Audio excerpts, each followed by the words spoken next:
అందరికీ నమస్తే. సీదా హెడ్లైన్స్. చెట్ల మీదనే సుప్రీంకోర్టు నజర్, నష్టం గానీయమంటున్న సర్కార్.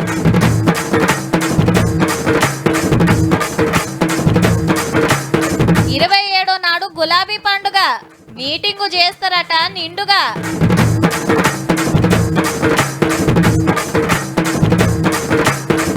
తగ్గిన సన్న బియ్యం రేట్, రేషన్లనే తింటాన్రు సేటు.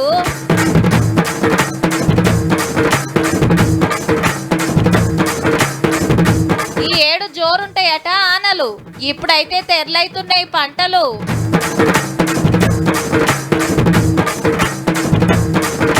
కొత్త తొవ్వల చంద్రన్న ఏమవుతావు? సీఎం అవుతావు. నా కుర్చీకి ఇసురు పెడుతున్నావు. ఓ 15-20 రోజుల కిందట ఎట్లుండేనబ్బా? ఫేస్బుక్ తెరిచినా, వాట్సాప్ చూసినా, ఎక్స్ తీసినా నెమళ్ళు, జింకలు, దుప్పులు, అటెనక ఏనుగులు సుతా వచ్చినాయి. గచ్చిబౌలి భూములు అర్రాసు పెట్టేతానికి అంతా ఆగం చేస్తుర్రని ఎంతో రాసిండ్రు ప్రకృతి మీద పాయిరం ఉన్నోళ్ళు. కానీ ఇప్పుడు చూస్తే గా ఫోటోలు లేవు, గా వీడియోలు లేవు, గావన్నీ ఉత్తుతాయి. ఏరే జాగలే అని తెలుసుడుతోటి మునుం పెట్టి డిలీట్ చేసి పాడేసిండ్రు. ఇక ఇవాళ ఏం నడిచిందంటే, గచ్చిబౌలి భూములకేసి ఇంకో 4 రోజులు వాయిదా పడ్డది దేశం పెదకోట్ల. ఏ పని చేయొద్దనే ఆర్డర్ అట్లనే ఉంటది అప్పటిదాకా. 100 ఎకరాల చెట్లు కొట్టేసుడేంది, పర్మిషన్ తీసుకునిరా, రూల్స్ ప్రకారమే చేసిండ్రా అని కోర్టు క్వశ్చన్ చేసింది. అది బరాబర్ గవర్నమెంట్ భూమే. ఏఐ ఫేక్ వీడియోలు తయారు చేసి ఆగం పట్టించిండ్రు, ఏనుగులు లేకుండా ఉన్నట్టు ప్రచారం చేసిండ్రు, ప్రకృతి ఖరాబు కాకుండా చూసుకుంటామని సర్కార్ లాయర్ చెప్పిండు. ఆ భూమిని సర్కార్ వాళ్ళు కుదవబెట్టి 10,000 కోట్ల లోన్ గిన తీసుకుంటారని అవతల లాయర్ చెప్తే, అవన్నీ మాకు అవసరం లేదు, చెట్లు కొట్టిండ్రా లేదా అన్నదే ముఖ్యం అనుకొచ్చిండు జడ్జి సారు. పర్యావరణం ఎట్లా కాపాడుతారో, జీవరాశికి తిప్పలు కాకుండా ఏం చేస్తారో క్లియర్ గా చెప్పాలని 4 వారాల టైం ఇచ్చింది తెలంగాణ గవర్నమెంట్ కు. అంటే మే 15 తారీఖు దాకా ఈ 400 ఎకరాల్లో ఏ పని చేయొద్దిగా. మేము చెప్పేదానిక డెవలప్మెంట్ పనులు చేయొద్దని 12 రోజుల కిందట సుప్రీంకోర్టు ఆర్డర్ వేస్తే ఆ దినమే అన్ని ఆపేసిండ్రు. ఎట్లా ముంగడికి పోవాలనే దాని మీద మంత్రుల కమిటీ అందరితో మాట్లాడుతుంది. ఓ మల్క దేశం పెదకొట్టేసిన కమిటీ వచ్చి వివరాలు తీసుకుపోయింది. అయితే అప్పట్లో ఇదంతా గవర్నమెంట్ భూమే. అందులోకెళ్ళి కొంత సెంట్రల్ యూనివర్సిటీ కట్టేదానికి ఇచ్చిండ్రు, ఏరే ఇన్స్టిట్యూట్లు పడ్డాయి, బస్ స్టాండ్లు కట్టిండ్రు, దీనికి చుట్టూరా మొగుళ్ళను దాకే బంగ్లాలు కట్టిండ్రు. అప్పుడు సప్పుడు చేయనోళ్ళు ఇప్పుడు కావాలనే గీ లొల్లి మోపు చేసిండ్రు అనేది సర్కార్ వాళ్ళ మాట. చూడాలి మరి 4 రోజుల తర్వాత సుప్రీంకోర్టులో ఏమైతుందో. ఈ ముచ్చటి ఇట్లుంటే senior IAS officer Smita Sabharwal మేడానికి నోటీసులు ఇచ్చిండ్రు పోలీసులు. ఈ ఫేక్ ఫోటోకు సోషల్ మీడియాలో పబ్లిసిటీ చేసింది. అంత పెద్ద ఆఫీసర్ అయి ఉండి గట్లెట్లా ప్రచారం చేస్తావని అందరి లెక్కనే ఈమెకు సుధా నోటీసులు పంపిర్రు అన్నట్టు. మరి మేడం ఏం చెప్తుందో గానీ ఒరిజినల్ ఫోటోల కంటూ ఉత్తుత్తి ఫోటోలే బగ్గ గిరికలు కొట్టినాయి అబ్బా ఈ కేసులు. అయితే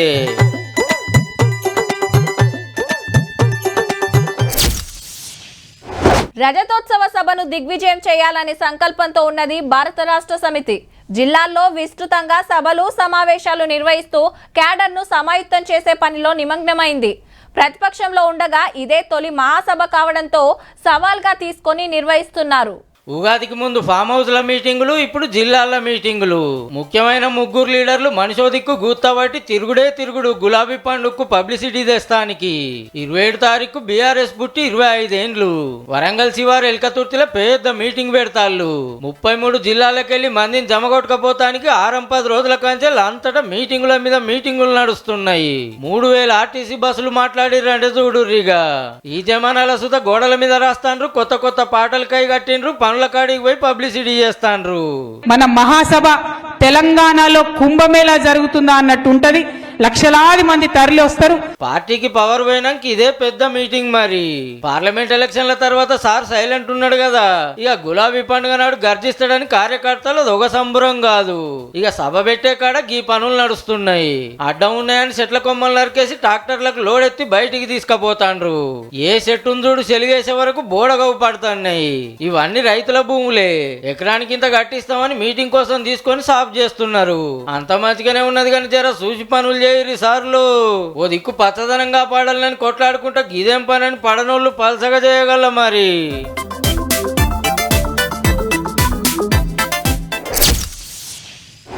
అసెంబ్లీలో మా ఆడోళ్ళ బలగం ఎంతంటే ఉత్త 9. 6 కాంగ్రెస్ మేడాలు, 3 బీఆర్ఎస్ మేడాలు, మళ్ళా ఇంట్లో కొత్తోళ్ళే 5. 9 2 మంత్రి పదవులు వచ్చినాయి.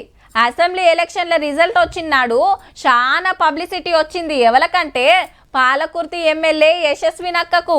సీనియర్ లీడర్ అప్పటి మంత్రి ఎర్రబెల్లి దయాకర్ రావు సార్ను ఓడగొట్టుడంటే మామూలు ముచ్చట్నా మరి. అమ్మాయి ఏదో చిన్నగా ఉంది సాఫ్ట్గా ఉంది అని అనుకోకండి. యశస్వినక్క దమ్కి ఇస్తుంది ఎర్రబెల్లి సారుకే. పాలకుర్తిలా అత్తాకోడన్ల రాజ్యం నడుస్తుందని ఊకూకే ఎడ్డిస్తుండని గిట్ల మాట్లాడింది ఎమ్మెల్యే మేడం. మీకు అంత అత్త కోడళ్ళ సీరియల్ ఎక్కడైనా కావాలంటే చెప్పండి, నేను ఎవరితోటైనా మాట్లాడి మరి మీకు అంత ఎంటర్టైనింగ్ ఉండాలంటే సీరియల్ ఎక్కడైనా తీపిద్దాము. ఆ అక్కోళ్ళ అత్తమ్మ ఝాన్సీ రెడ్డి మేడం సుత గట్లనే మాట్లాడింది మాజీ మంత్రి గారి మీద. మాట్లాడితే అత్తాకోడలు అంటే మీకు అంత ఈనంగా ఉందా, అంత అలుసుగా ఉందా? మేము బాగానే ఉన్నాం, మేము బాగానే ఉంటాం కూడా. మేము ఆడాళ్ళం కాదు, ఆడపుల్లులు అనేది నీకు ఈ సంగతి చెప్తాను. అత్తా కోడన్ల సీరియల్ చూపిస్తాం, సినిమా చూపిస్తాం అనబట్టిరి. ఇక ఎర్రబెల్లి సార్ ఏమంటాడో చూడాలే.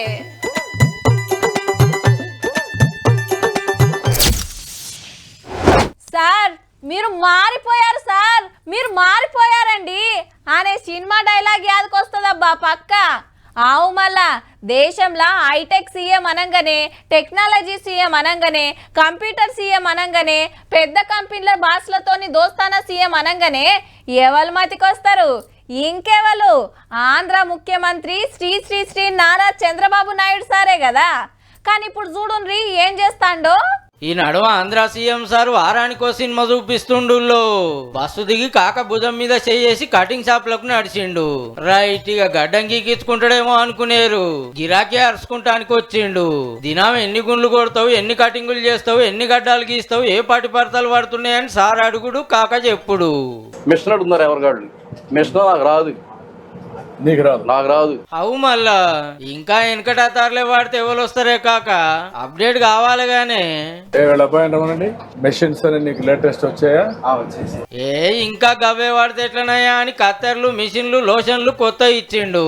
పాత సరుకులు అన్ని ఉన్నాయి, మొత్తం పాతవే. చాలా షాపులు ఇబ్బందులు ఉన్నాయి మీకు, అందుకే నేను ఇవన్నీ తీసుకొచ్చాను. సరే ఇది వాడండి మీరు. ఈ ఇడుదుడు తమ్ముతో నడుచుకుంటా సీదా మెకానిక్ దుకాణం కాడికి వచ్చిండు. మొత్తం అంత డబ్బాల షాప్ నడిపించేది చూసినాక కూడా రీపోయింది. ఈ మార్గ షెడ్ ఉంటే వచ్చేవాళ్ళు కూడా తక్కువ వస్తారు కదా. గిరాక్ ఎట్లుంది, దినం ఎంత మిలిగేది అరుచుకొని ఎంబటే గిట్ల కృషి చేసిండు.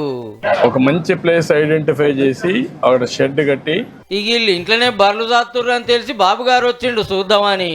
బర్రెలెన్ని, దుడ్డలెన్ని, ఎన్ని పాలిస్తున్నాయి, ఎంత సంపాదిస్తున్నావు అని అడుక్కుంటా ఆసామికి గిట్ల ఆసరైండు. ఇది ఎంత పాలిస్తుంది? చాలా యాక్టివ్ గా ఉంది. బర్రెలకు గడ్డేసుడే కాదు, కుడిదిసుతో కలిపిండు సీఎం సారు. ఏమేమి వేస్తారు దీంట్లో తౌడు, మిక్చరు 8 గంటలు నానబెట్టేసి ఇట్లా కలిపేసేసి నీళ్లు కలిసి పోసి పెట్టేస్తాం. రేటు తక్కువ ఉంటే చెప్పుకాక సారోళ్ళదే హెరిటేజ్ కంపెనీ ఉంది, మంచిగా గట్టిస్తాడు గాని. ఇంకో ఊర్లో కార్ దిగి సీదా కిరాణం దుకాణం కాడికి వచ్చి చిన్నవ్వతోటి మాట్లాడిండు. దందా ఎట్లా నడుస్తుంది, ఏమేమి అమ్ముతానో అని. పెన్షన్ రావట్లేదండి, ఇద్దరికి రావట్లేదు. పని చేయండి, ఇది లాభం లేదు. షాపు పర్మనెంట్ షాప్ పెట్టించి ఏరే తనకి ఇంటికి వచ్చి తిప్పలేంది, చదువులేంది అరుచుకున్నాడు సారు. పని చేస్తూ చదువుకుంటావా? పోనీ ఎందుకు రాదురా? మాకు మేమంతా వచ్చి చదువుకున్నావా? ఎప్పుడు గొర్రెలే మేపుతావా? మీ కులమే ఈ రోజు బ్రహ్మాండంగా మంత్రిగా పనిచేస్తున్నాడు. మంచిగా చదువుకుంటే మంత్రి లెవెల్కి వస్తారటబ్బా. ఇక ఇదో తానా సాయ సప్పరించుకుంటే ఎన్నో శుద్ధులు చెప్పిండు ఇంటోళ్లకు. నేను పైకి దిగాలి, నువ్వు నన్ను ఎన్నికి లాగారనుకో, అప్పుడేమవుతుంది? నాలో నిరుత్సాహం వచ్చి మీ ఇంటికి రావడం మానేస్తా. మొన్న ఈ స్కూల్ కు పోయి పిల్లలతోటి ముచ్చట పెట్టుకుంటూ అంతా కలే తిరిగిండు. ప్రతి ఒక్కటి అరుచుకుంటూ ఏం చేస్తే బాగుంటుందో చెప్పమని సలహాలు సుతా అడిగిండు. ఎప్పుడు టెక్నాలజీ, కంప్యూటర్లు, కంపెనీలు, రోబోలని కలవరిచ్చే హైటెక్ మనిషి ఇట్లా ఇండ్ల పొంట తిరుగుడు, కటింగ్ షాప్ లకు వచ్చుడు, బర్లకు గడ్డేసి కుడిది పెట్టుడు ఎన్నో చేస్తుండే వరకు పబ్లిక్ అంతా పరిశాన్ అవుతాండ్రట. అంత కొత్తగా ఉండే వరకు మళ్ళీ ఎవ్వరు ఏది అడుగుతుంది ఎంబటే సాంచిన్ చేస్తూనే ఉన్నాడు. చేద్దాం చూద్దాం అనుకుంటా. మాస్ లీడర్ అయి మళ్ళోపారి ముఖ్యమంత్రి కావాలనే తండ్లాటేమో మరి. ఏమవుతావు?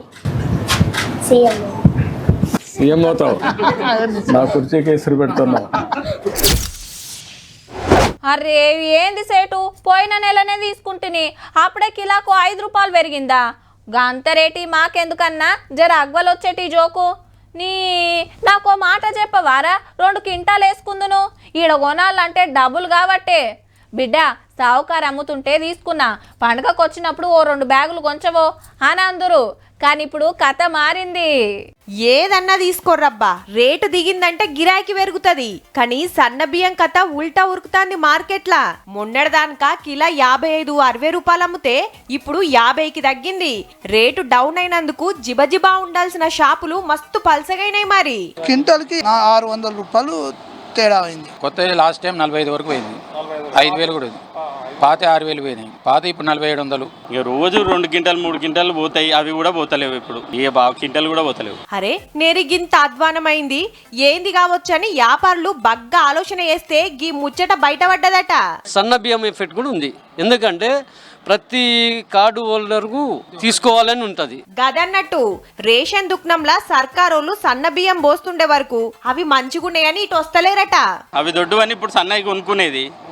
ఇక సన్నయ్య వాళ్ళు ఇచ్చినాక మన తానే ఎందుకు తీసుకుంటారు వాళ్ళు? అవును, దాని ఎఫెక్ట్ కొద్దిగా ఉంది. అంటే ఇంటికి బియ్యం ఫ్రీ ఇస్తారు, బియ్యం రైస్ మిల్ అలా. దానివల్ల చాలా మంది తీసుకుంటారు. అది ఇంతకు దొడ్డు బియ్యం తీసుకపోయేది, ఈ సన్న బియ్యం అందరు తీసుకుంటారు. ఇన్నొద్దులు దొడ్డు బియ్యం ఇస్తే అవి తినలేక బయట అమ్ముకొని ఈ షాపులకు వచ్చి సన్న బియ్యం కొనుక్కోబోయేది. అట్లా మస్తు రేటు పెరిగి పేదోళ్లకు తిప్పలైతుందని గవర్నమెంటే చక్కదానాల బియ్యం పంపిస్తుందన్నట్టు. మామూలుగా కొంచెం తక్కువ ఉంటే ఈసారి ఎక్కువ వచ్చింది. రైతులు ఎక్కువ పండియడం, సన్నాలు దొడ్డు బంద్ చేసారు. సన్నాలు వండిస్తే కింటాలకు 5,100 బోనస్ రావట్టే. మరి అంత మంచిగానే ఉన్నది గాని కొత్త రేషన్ కార్డు రానులకు ఇంకా తక్లీఫే ఉంది. జప్పున వంచి అందరు సన్న బియ్యం తినే భాగ్యం వచ్చేటట్టు చూడుర్రి సార్లు జరా.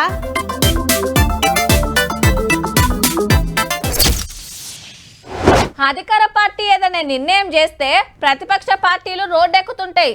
అట్లెట్లా చేస్తారు? గింత అన్నాలం ఉంటుందా? ఎవరని అడిగి ఈ నిర్ణయం చేసిండ్రు, వెనకకు తీసుకోకుంటే అగ్గైతే చూడు అని ధర్నాలు నిరసనలు చేస్తుంటారు. కానీ అధికార పార్టీలకు రోడ్డెక్కే ఛాన్సే రాదు. ఓ కాళ్ళు వచ్చినా సంబురాలు చేసుకుంటానికే కానీ నిరసనలు చేస్తానికి కాదు. కానీ మన తాన పవర్లున్న పార్టీకి తప్పలేదు. హాగో అట్లెట్లా అంటారేమో, దానికో లెక్కుంటది మళ్ళా.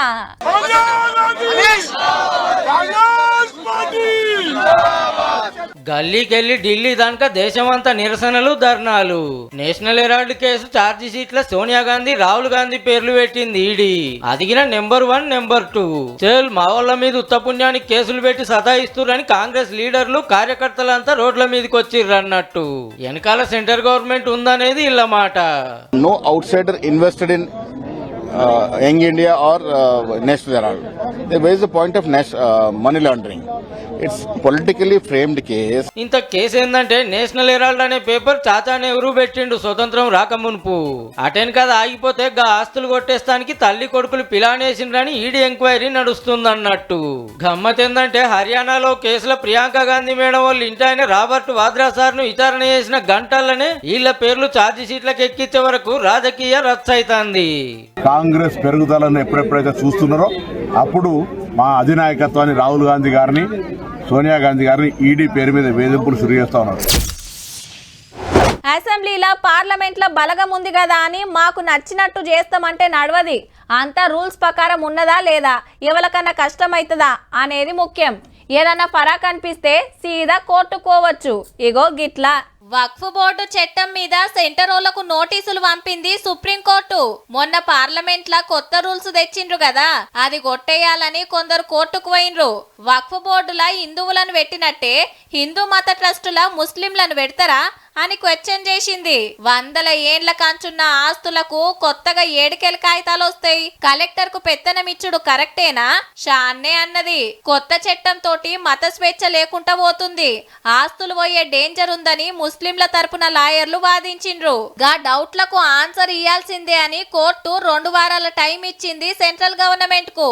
పార్లమెంట్ లో చేసిన చట్టం కరెక్ట్ కాదని దేశమంతా నిరసనలు జరుగుతుంటే బెంగాల్లోనైతే నెరి ఆస్తులు గాలబెట్టుడు, దుకాణాల మీద రాళ్లేసుడు నడుస్తుండే వరకు ఆగమాగముంది.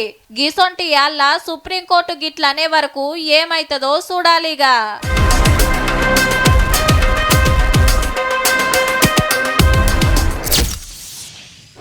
ఇత్తనాలు వేసేటప్పుడు మొగుల మీదకి చూసి ఒక్క డల్లన్న గురిపి దేవుడా అని ఎంత మొక్కినా పూజలు చేసినా కప్పతల్లి ఆడినా కుదరదంటే కుదరదన్నట్టే చేస్తాడు ఆనదేవుడు.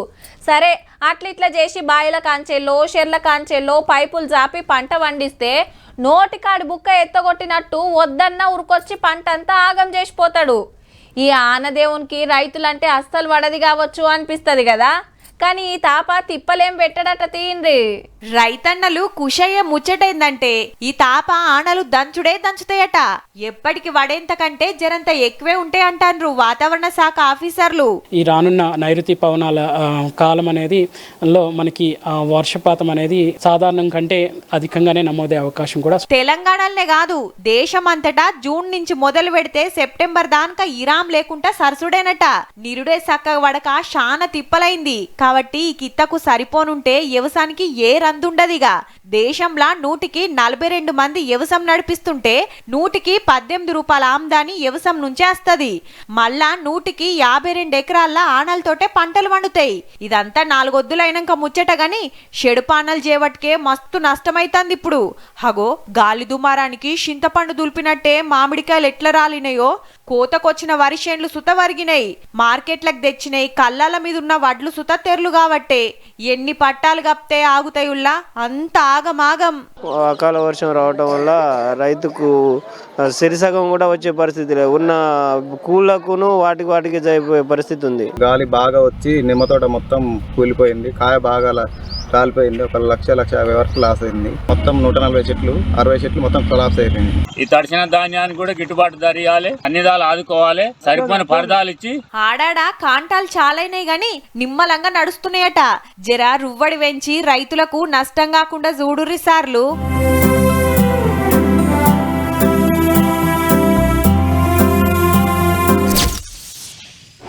ఈ ఎండాకాలంలో ఊర్ల పొంట నీళ్ల గోసలు ఎట్లుంటాయి ఉల్లా. బిందెడు నీళ్ల కోసం కిలోమీటర్ల కమానం ఎర్రటెండలా నడుచుకుంటూ పోతుంటారు అక్కలు. ఆడ చిన్న గోసుండది, బకెట్ సుత మునుగనే మునుగది. బుత్తని చేదుకొని అట్లిట్లా చేసి బిందె నింపుకొని ఇంటి బాట పడతారు. కొన్ని ఊర్లలోనైతే పండ్లకు సుత పోకుండా నీళ్ల వేటలనే ఉంటారు. పట్నంలో ఉండేటోళ్ళకేంది మంచిగా నల్ల నీళ్ళు వస్తాయి అనుకుంటారు. కానీ ఉపాయం ఉన్నోళ్లకు నీళ్లకు రందుండది, ఏ ఇకమతి తెలియనోళ్లకు నీళ్ల సుక్కుండది. అగో గట్ల కావద్దనే గీ కార్యం పెట్టుకున్నారు. ఇండ్లన్ని తిరుగుడు సీదా నల్లాల కాడికి ఓవుడు మోటార్లున్నాయేమో చూసుడు ఉంటే పీకేసుడు నడుస్తాంది సిటీలా. రూల్స్ తప్పితే ఫైన్లు రాసుడై బాజాప్తా. చాలా మంది నల్లాలకు మోటార్లు పెట్టి నీళ్లు మొత్తం గుంజుతాండ్రు. మళ్ళా ఫస్ట్ నాడే 64 మోటార్లు దొరకబట్టి 84 మందికి దండగలేసిండ్రంటే రువ్వడి ఎట్లున్నదో చూడుర్రిగా. కాదండి మీరు పట్టుకుంటే పక్క వాళ్ళు నీళ్ళు వస్తున్నాయా? నీళ్ళే వస్తలేవాడా? చెక్ చేయొచ్చిన ఇప్పుడే. మాకు మోటార్ పెడితేనే వస్తుంది. మోటార్ పెడితే మోటార్ తీసి చూడు ఫస్ట్.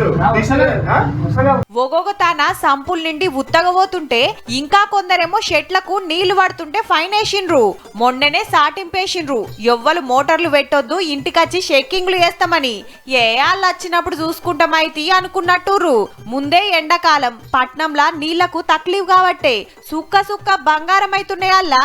గిట్లా ఉన్న కాడికి వీల్చుకుంటే కడమోళ్ళ పరిస్థితి ఏంది? జర్రంత ఆలోచన వేసుకోకుంటే ఎట్లనుల్లా. దొరికింద్రా సందని ఇంకో దిక్కు ప్రైవేటు ట్యాంకర్లు అడ్డగోలుగా పైసలు గుంజబట్టిరి. షెక్కింగ్లు దినాం నడుస్తూనే ఉంటాయట. కాబట్టి గిసొంటి ఈకమదులు వేసినోళ్ళు జప్పున బంద్ చేసుకుంటే మంచిది. ఏమైతుందని లాపరవ వేస్తే మోటార్ పోతుంది, దండుగా పడుతుంది. ఎక్కువ మాట్లాడితే కేసులు సుతగడతారు. మీ ఇష్టమిగా.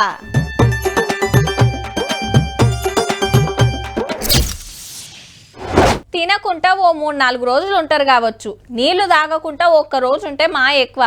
అదే గాలి పీల్చకుండా గంట కాదు కదా, నిమిషం గిన బతకలేం.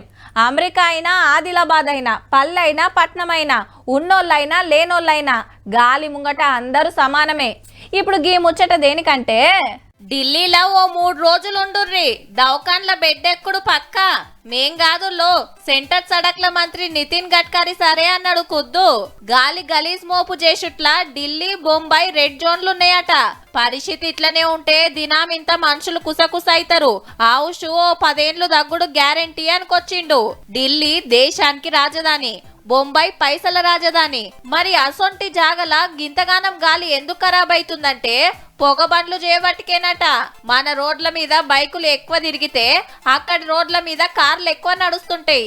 ఇయ్యర తిప్పుతుండే వరకు పొగ కమ్మేసి సొక్కమైన గాలి తయారైతుందట. కంపెనీలు ఇడ్చే పొగ, బిల్డింగ్లతో వచ్చే దుమ్ము దుష్టం పక్కకు పెడితే బండ్లను కంట్రోల్ చేస్తే గాలి గలీజ్ తగ్గుతుందట. సర్కారోళ్ళ ఎలక్ట్రిక్ బస్సులల్లనే తిరగాలి, ఛార్జింగ్ బండ్లు వాడాలన్నది సారు సలహా. ఏండ్ల కమానం గిదే చెప్తున్నా, గలీజ్ గాలి వెరుగుడే తప్ప తగ్గుడైతే లేదు. ముత్తెమంత మంచి గాలి కోసం దినామింత తిప్పలే ఉన్నది పో.